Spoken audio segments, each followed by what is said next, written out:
Good morning. Welcome to Inside the Middle East Question and Answer series. My name is Zane Preston. I'm an associate editor with the Harvard Journal of Middle Eastern Politics and Policy. With me today is Dr. Abbas Al-Mejren. He is a Kuwait Foundation visiting scholar at the Middle East Initiative for fall 2014.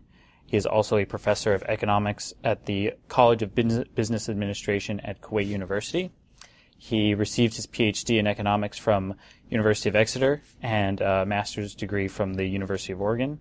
Dr. Al-Mejren focuses on fiscal and monetary policy, strategic planning, and industrial, education, and energy economics. Dr. Al-Mejren, thank you for joining me today. Thank you very much. A lot of your research focuses on Kuwait's economic policies, and for those of us who don't know about Kuwait's economic plans, can you talk about Kuwait's current 7th development plan for us and how it differs from their previous projects? Yeah. First, I would like to thank you for this opportunity to speak about this issue. Actually, as a matter of fact, the present development plan is not the 7th. It's we had like 10th or 11th now development plans. But the problem in Kuwait is not by setting the development plan or preparing the development plan, but with implementing the development plan. We had, since the early 60s, many development plans, but only one has seen, some implementation, which was in the 70s, actually. And during some political turmoil in the whole region, it was at the time, when there was lack of stability, actually, in the region, especially after the war in 1973 and also the problem which was in the 60s. Now, the present development plan is actually following the same method that has been followed in the past 3 plans, which is a combination or a mixture of what we call indicative plans and also mega projects plans by the government. And the main objectives, or the 2 main objectives of this plan, is first to fix the imbalances in the Kuwait economy, because we have different type of imbalances. Like one of them is like heavy reliance on oil as a source of income, and second, heavy reliance on the government sector, and the private sector play very minimal role, heavy reliance on expatriate laborers rather than national laborers, and so on. So the plan is trying to probably improve on these issues and trying to solve some of these imbalances. This is in one part. The other part is like providing or building some mega projects. And among these mega projects in the present plan, we have, like Mubarak al-Kabir, continuing Mubarak al-Kabir port, which is in Bobian Island. And that's a very large project. And we have the project of the metro, and that has a cost of about, we are talking about, something $3 billion project. And we have $20 billion projects of building a rail road that's connecting with the other GCC 5 countries.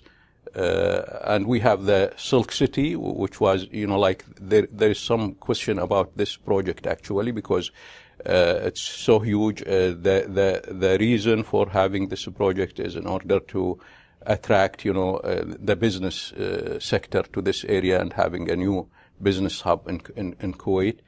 But that's a long term, it's need 20 years for implementation. So it's not a 5-year development plan, actually, project. And then we have, some other project, we may talk about it, later. So these are the main objectives, actually. Great. And you talk a lot in your research about how Kuwait has really been managing its wealth to alleviate poverty. Are other countries, other GCC countries following suit, or is Kuwait an anomaly? No, actually, in all the GCC countries, I would say, especially those with the huge funds, coming from the oil sector, namely Kuwait, Saudi Arabia, UAE, and Qatar.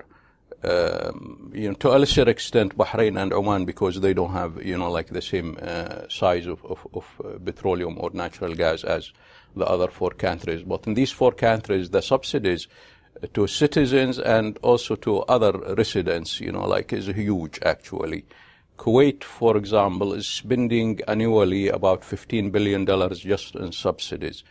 Among these subsidies, the list is very long, but among these, for example, if you look at the price of gas, it is very, very cheap, 60 cents. I'm talking in U.S. Currency terms, 60 cents per gallon. And if you look at the price of electricity, it is like one fills in Kuwait or two fills, and that's less than, you talk about less than 1 cent.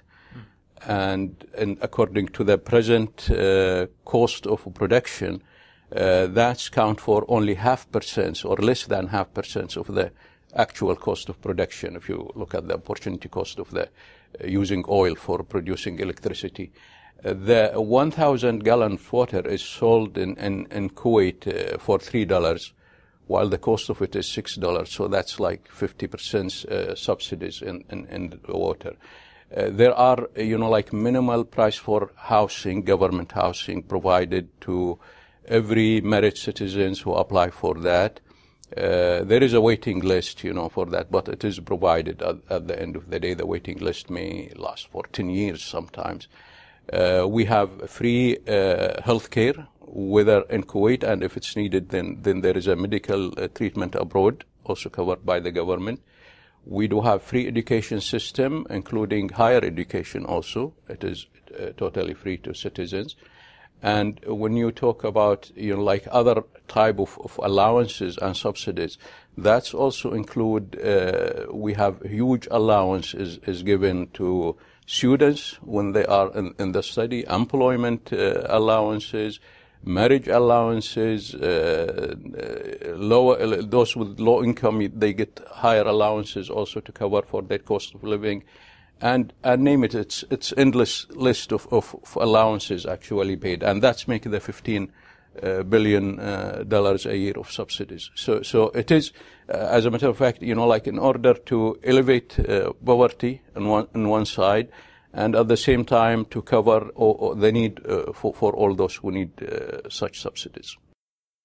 You mentioned in one of your papers that it's extremely difficult to quantify some of these projects. Is there an effort underway to alleviate this problem, and what steps are being taken?